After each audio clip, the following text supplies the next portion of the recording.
Welcome friends, welcome to Nifty prediction video of easy share learning. तो शुरू में ही देखिए, जैसे डॉलर इंडेक्स का जो लाइन चार्ट है वो हार्ट बीट की तरह दिखा रहा है। ईसीजी करते हैं तो जैसे दिखता है वैसे ही दिख रहा है। मतलब अभी मार्केट का हार्ट बीट पूरा डॉलर इंडेक्स के ऊपर टिका हुआ है। तो चलिए, जोक से अपार्ट अभी असली मुद्दे पर आते हैं। तो डॉलर इंडेक्स थर्सडे ओवरनाइट अच्छा खासा फॉल किया था, उसके बाद एक रिवर्सल इंडिकेशन दे रहा था फ्राइडे मॉर्निंग तक। तो उसके लिए जाहिर सी बात है, मार्केट नीचे गिरने का जगह नहीं था, ऊपर चढ़ना चाहिए था। बट ज़्यादा ऊपर भी नहीं चढ़ा, एक सस्टेनेबल लेवल पे मार्केट साइडवेज मूवमेंट दिया, क्योंकि डॉलर इंडेक्स भी साइडवेज मूवमेंट दे रहा था। अभी डॉलर इंडेक्स आगे चल के क्या कर सकता है? देखिए, डॉलर इंडेक्स जो लास्ट रैली का है उसका 61.8% रिट्रेसमेंट तक आके रुका हुआ है। यहाँ से ये ऊपर भी जा सकता है, नीचे भी जा सकता है टेक्निकली। अभी लॉजिकली देखने जाएंगे तो क्रूड ऑयल नीचे की तरफ में आने का चांस है। ऑलरेडी क्रूड ऑयल में वो 5 डाउन चालू हो गया है। तो क्रूड ऑयल अगर नीचे आना है तो डॉलर इंडेक्स को ऊपर जाना चाहिए। On the other hand, gold में वो 5 अप चालू हो गया है, तो अगर गोल्ड को ऊपर जाना है तो डॉलर इंडेक्स को नीचे आना है। तो दोनों दो तरफ का सिग्नल दे रहा है। तो लॉजिकली भी हम लोगों को यहाँ से कोई इंडिकेशन नहीं मिल रहा है, टेक्निकली भी नहीं मिल रहा है। और इससे ज़्यादा फंडामेंटल और टेक्निकल एनालिसिस डॉलर इंडेक्स का मुझे आता नहीं है। तो छोड़ देते हैं मार्केट के ऊपर, मार्केट क्या करेगा। तो जैसे डॉलर इंडेक्स भी एक डिसाइसिव जोन में आके खड़ा है, या तो ऊपर जाएगा या तो नीचे जाएगा, निफ्टी भी वही किया। तो उसका जो सपोर्ट था 21,940 हम लोगों ने दिया था, 21,932 से आके सपोर्ट लिया था। 940 वो अप्रोक्सीमेट टारगेट है, एग्जैक्ट पिन पॉइंट में देखेंगे तो सही जगह से सपोर्ट लेके बाउंस किया कल सुबह। उसके बाद जब डॉलर इंडेक्स हल्का हल्का ऊपर जा रहा था तो निफ्टी भी हल्का ऊपर गया। उसके बाद डॉलर इंडेक्स ऊपर गया, निफ्टी नीचे गिरा। तो ओवरऑल वोलेटाइल डे बिता दिया। तो निफ्टी में भी वही नॉन डिसाइसिव पोजीशन है। अगर यहाँ से डॉलर इंडेक्स ऊपर चल जाता है तो निफ्टी नीचे की तरफ में आएगा, और अगर डॉलर इंडेक्स ऊपर की तरफ में नीचे की तरफ में जाता है तो निफ्टी ऊपर चला जाएगा। तो यहाँ पे देखने लायक चीज़ है कि dollar index non decisive, Nifty non decisive. तो एज ए रिज़ल्ट एफआईआईज ने भी कोई डायरेक्शनल स्टेप्स नहीं लिया। अगर आप थर्सडे का क्लोजिंग पे देखेंगे तो एफआईआईज का शॉर्ट पोजीशन है ऑलमोस्ट 1.6 लाख करोड़ का। तो जाहिर सी बात है, कल शॉर्ट कवरिंग आना था लेकिन आया नहीं। कल का डेटा जब देखा वहाँ पे 1.6 lakh crore short position same है अभी इंटैक्ट। तो मतलब ना उन्होंने शॉर्ट पोजीशन ऐड किया ना शॉर्ट कवरिंग किया। तो they are looking after it, number one. Number two, यहाँ पे लास्ट टाइम जब रिटेलर्स ने झटक से बाई किया, मैंने बोला था कि इस बार रिटेलर्स लोग फंस सकते हैं। तो यहाँ पे जाके फंसा एज ए रिजल्ट। इस बार रिटेलर्स में भी वो बाइंग नहीं आया। और कैश सेगमेंट में भी देखेंगे तो FIIs almost 2000 crore के आसपास सेल किया है, similar amount of buying done by D I eyes.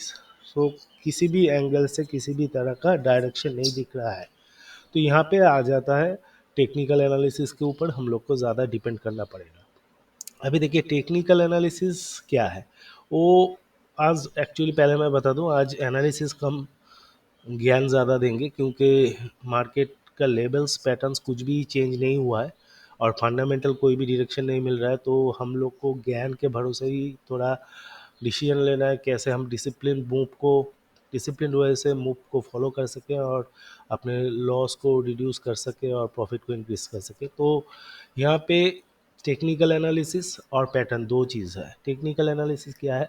कुछ इंडिकेटर्स है जिसको सब लोग फॉलो करते हैं। तो मैक्सिमम लोग जब जिसको फॉलो करेगा वही इंडिकेटर काम कर जाएगा। जैसे हम लोग मूविंग एवरेज को फॉलो करते हैं, अभी कोई नहीं जानता है कितने लोग मूविंग एवरेज को फॉलो कर रहे हैं। अभी सब मैक्सिमम लोग अगर मूविंग एवरेज को फॉलो करके बाई या सेल करेंगे, उसी डायरेक्शन में मूवमेंट हो जाएगा, तो वो इंडिकेटर उस दिन के लिए हीरो बन जाएगा। तो कभी कभी ऐसा भी होता है, जैसे यहाँ पे देखिए, मूविंग एवरेज का कोई वैल्यूएशन नहीं था, क्योंकि कोई मूविंग एवरेज फॉलो ही नहीं कर रहा था। सब लोग हेड एंड शोल्डर पैटर्न को फॉलो कर रहे थे। As a result moving average को इग्नोर करके सीधा मार्केट नीचे की तरफ में आ रहा था।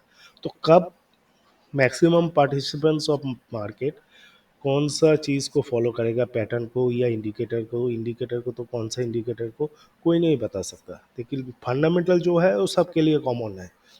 लेकिन टेक्निकल एंड पैटर्न सबके लिए कॉमन नहीं है।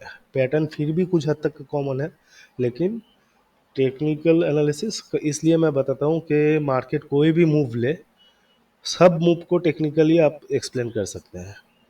तो अगर हर मूव को टेक्निकली एक्सप्लेन किया जा सकता है तो टेक्निकल इंडिकेटर का उतना ज़्यादा भरोसा नहीं किया जा सकता। वो एज ए कैटलिस्ट या हम लोग बोल सकते हैं सपोर्टिव इंडिकेटर हम लोग पकड़ सकते हैं उसको।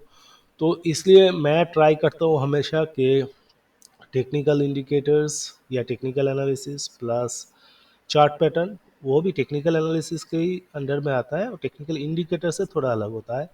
एंड थर्ड, वेब काउंटिंग, तीनों का कॉम्पोजिशन करके मैं मार्केट को प्रेडिक्ट करने का कोशिश करता हूँ, जिससे हम लोग का एक्यूरेसी काफ़ी हद तक बढ़ जाता है। तो यहाँ पे अगर टेक्निकली देखने जाएंगे, देखिए मार्केट यहाँ से राइजिंग चैनल सपोर्ट लाइन से सपोर्ट लिया है, तो इसका लॉजिक से मार्केट ऊपर की तरफ में जाना चाहिए।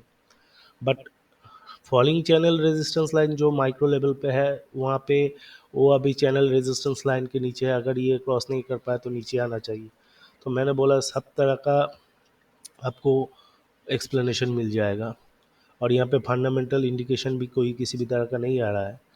तो यहाँ पे हम लोग चले जाएंगे वेव काउंटिंग की तरफ। तो देखिए वेव काउंटिंग में सीधा निफ्टी में दिख रहा है wave 1 2, then another 1 2 and 3 4 going on, मतलब वेव 5 of 3 अभी भी बाकी है, उसके बाद वेव 4 होगा, उसके बाद वापस वेव 5 होगा। तो ये चीज़ को हम लोग यहाँ पे जब किसी भी तरह का इंडिकेशन नहीं मिल रहा है तो एलियट वेव के भरोसे हम लोग इस बार चलने वाला है मंडे के लिए। तो मतलब as per Elliott wave theory, ये जो फॉलिंग माइक्रो चैनल है इसको सपोर्ट मिल रहा है। तो मतलब हम लोग ये पकड़ के चलेंगे कि जब तक मार्केट 22,083 सॉरी या 130 के नीचे है, market has all the chance, specifically Nifty, to come down to 21,770 and 720। वहाँ से एक अच्छा खासा बाउंस आ सकता है। तो यही फिलहाल technical plus pattern plus web counting का कंक्लूजन है। बट यहाँ पे चैनल सपोर्ट ब्रेक नहीं हुआ है, तो मैं क्या करूँगा यहाँ पे, मैंने ना कोई शॉर्ट पोजीशन लेके रखा है ना कोई लॉन्ग पोजीशन लेके रखा है। तो यहाँ पे अगर रेजिस्टेंस लेता है मार्केट तो नीचे की तरफ में आएगा, बट यहाँ पे सपोर्ट है। तो मैं क्या करूँगा, जब तक ये लोअर लो फॉर्मेशन नहीं होता है मैं पर्सनली कोई शॉर्ट पोजीशन ऐड नहीं करूँगा, क्योंकि मार्केट वापस इधर आके बाउंस कर सकता है, तब भी हम लोग पकड़ सकते हैं कि वो है 1 2 3 4 एंड 5 फेलियर, उसके बाद भी रिट्रेसमेंट हो सकता है। तो फिलहाल टेक्निकल कंक्लूजन यही है, जब तक 21,930 ब्रेक नहीं कर रहा है तब तक मैं शॉर्ट पोजीशन नहीं लूँगा। अगर ब्रेक करता है तो शॉर्ट पोजीशन लूँगा with strict stop loss above the upper line of the falling channel, जिसमें मेरा प्राइमरी टारगेट रहेगा 21,770 एंड 21,720, जो एक वाइटल सपोर्ट जोन है। और अगर इसको ब्रेक करेगा तो उसका लेवल्स दिया हुआ है, लेकिन उसके लिए हम लोग आज ज़्यादा डिस्कस नहीं करेंगे क्योंकि वो काफ़ी नीचे है। ऑन द अदर हैंड, अगर यहाँ से नीचे आता है और ये राइजिंग चैनल पे फिर सपोर्ट लेता है, सपोर्ट लेके थोड़ा घूमता है, तो मैं लॉन्ग पोजीशन ऐड कर सकता हूँ with stop loss below 21,930 strict stop loss, क्योंकि यहाँ पे एक डबल बटम का भी चांस है प्लस राइजिंग चैनल सपोर्ट का भी चांस है। यहाँ से अगर बाउंस आता है, एक आने का चांस है, तो मैं यहाँ पे लॉन्ग भी ऐड कर सकता हूँ। तो मुझे स्टेप बाय स्टेप देखना पड़ेगा कि ओवरनाइट मंडे मिडनाइट से जब डॉलर इंडेक्स चालू होगा, ओवरनाइट वो कोई मूवमेंट दे रहा है कि नहीं, जब मार्केट चालू हो रहा है तब डॉलर इंडेक्स कहाँ पे है, वहाँ से वो किस तरफ जा रहा है, तो उसको फॉलो अप करते करते मैं, अगर कोई किसी भी तरह का डायरेक्शन नहीं दिया तो मैं ये चीज़ को फॉलो करूँगा, और अगर डायरेक्शन मिल गया तब भी मैं ये चीज़ को ही फॉलो करूँगा according to dollar index. On the other hand, अगर ऊपर की तरफ में मार्केट चढ़ता है तो प्राइमरीली उसको ये फॉलिंग चैनल को ब्रेक करना है, उसके बाद ये रिट्रेसिव लाइंस को ब्रेक करना है, तब जाके एक रिट्रेसमेंट या reversal confirmation step by step आएगा। तो उसके लिए हम लोग का प्राइमरी रेजिस्टेंस है 22,083 एंड 130। ये दो क्रॉस होता है तब जाके हम लोग बुलिश व्यू एडप्ट कर सकते हैं logically, but conformation will come only after a decisive move above 22,368। और थोड़ा एग्रेसिव भी होते हैं तो 22,204 के ऊपर भी हम लोग रिवर्सल कॉन्फर्मेशन पकड़ सकते हैं। लेकिन फिलहाल के लिए हम लोग को ये ध्यान में रखना पड़ेगा कि मार्केट सुबह किस तरफ से कैसे मूव कर रहा है, डॉलर कैसे मूव कर रहा है। तो फंडामेंटली लॉजिकली कोई डायरेक्शन नहीं है, नॉन डिसाइसिव है। टेक्निकली भी बुलिश बियरिश दोनों तरफ का मिल रहा है, लेकिन पैटर्नली देखेंगे तो नंबर वन यहाँ पे बुलिश सिग्नल दे रहा है राइजिंग चैनल, और अगर वेब काउंटिंग देखेंगे तो बियरिश सिग्नल दे रहा है, यहाँ से नीचे आ सकता है। तो सब चीज़ को कॉमन मिला के हम लोग को जो ये जोन है 921 से 950 का, ये यहाँ पे काफ़ी वॉचफुल रहना है कि उस टाइम में डॉलर इंडेक्स कहाँ पे है और किस तरफ में जाने का इंडिकेशन दे रहा है, उस हिसाब से हम लोग एटलीस्ट मैं पोजीशन लूँगा।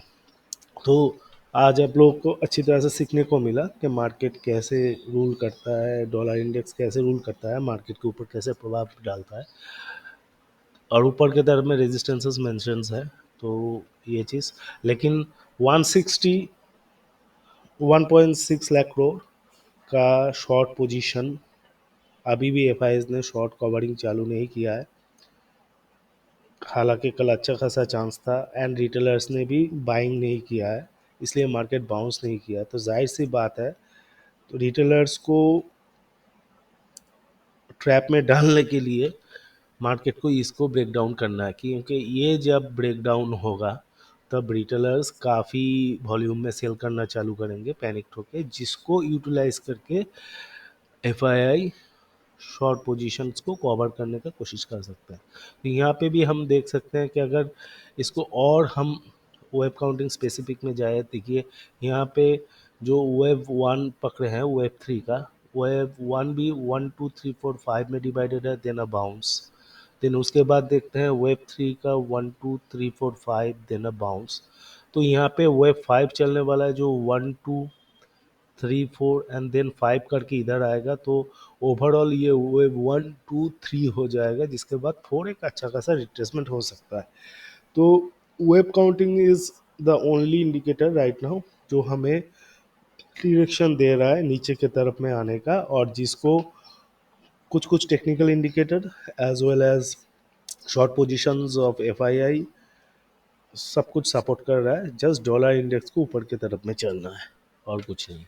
सिमिलरली अगर बैंक निफ्टी में देखने जाएंगे, यहाँ पे और एक चीज़ बता दूँ, जो परसों थर्सडे हम लोगों ने निफ्टी का राइजिंग चैनल सपोर्ट लाइन पकड़ लिया था, लेकिन बैंक निफ्टी उसका ट्रेंड लाइन सपोर्ट से काफ़ी ऊपर था। तो कल क्या हुआ, निफ्टी साइडवेज कंसोलिडेट किया, बट बैंक निफ्टी थोड़ा नीचे की तरफ में आया। देखिए यहाँ पे बैंक निफ्टी शुरू में ऊपर चलने के बाद जैसे निफ्टी साइडवेज किया, but bank Nifty was continuously down.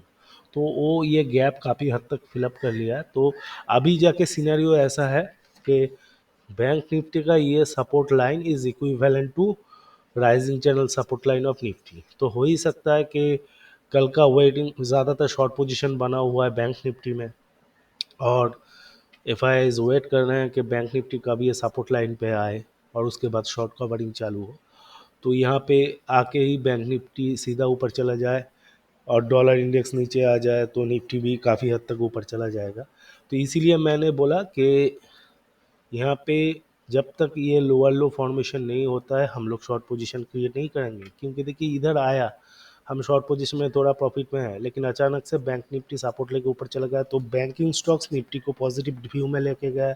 In the mean time dollar index में भी स्विंग आ गया, तो आईटी स्टॉक्स भी ऊपर चढ़ा, प्लस ऑटो स्टॉक्स तो है ही, क्योंकि क्रूड ऑयल गिर रहा है, मतलब पेट्रोल डीजल का दाम आगे चल के घट सकता है, इसके बेसिस पे ऑटो सेल्स बढ़ सकता है, इसलिए तो ऑटो स्टॉक्स ऊपर की तरफ में जाएगा। तो ओवरऑल तीनों मिल के निफ्टी को काफ़ी हद तक ऊपर ले जा सकता है। तो ये सब लॉजिक यहाँ पे पीछे काम कर रहा है मेरे दिमाग में। तो उस हिसाब से हम लोग देखेंगे कि 21,930 होल्ड करता है कि ब्रेक करता है।